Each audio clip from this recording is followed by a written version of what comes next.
In this video, I'm going to discuss question answer of the poem I Wandered Lonely as a Cloud.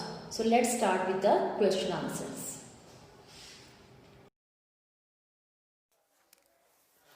Now, my dear students, I'm going to discuss question answers of the poem I Wandered Lonely as a Cloud. So we have first question, when and where did the poet see the daffodils? So first of all, you have to keep this thing in your mind that did is given. So whenever in your question did is given, so you will start your answer with second form. So you will be using the poet saw. Now, when you go through stanza number 1, so you will come to know that he came across a host of abundance of golden daffodils while he was wandering. So, where did he saw the daffodils? He saw the daffodils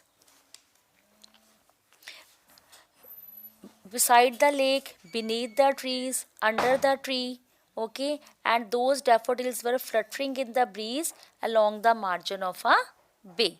Now students, let's move to question number 2. Question number 2 we have, why does the poet compare the daffodils to the stars? So why does the poet compare the daffodils to the stars?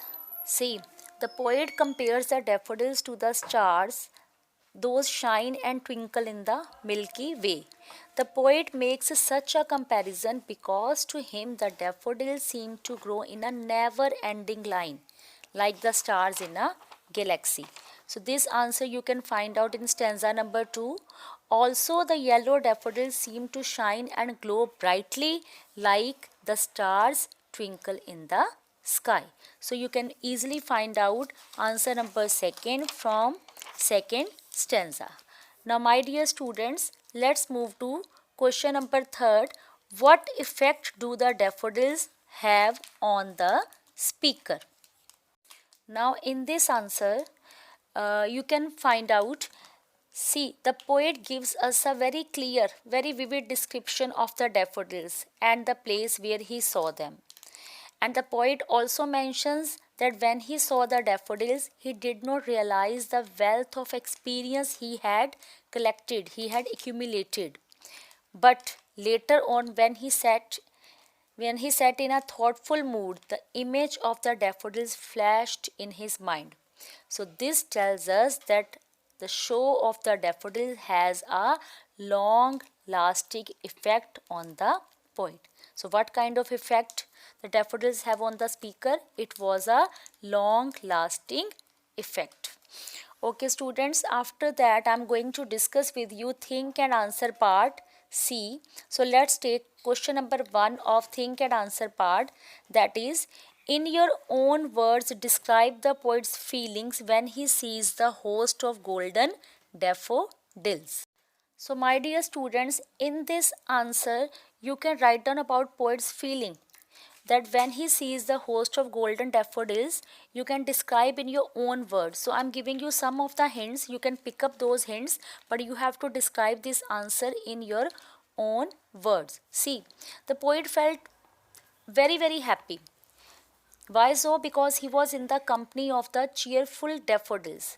So the beautiful daffodils filled his heart with joy, and he thinks that he has accumulated a lot of wealth, because the wealth that the poet has gained from the daffodil was the wealth of happiness, and this happiness fills his heart whenever he thinks of the daffodils. Okay, so you can pick up these hints and rest of the answer you can describe in your own words in detail.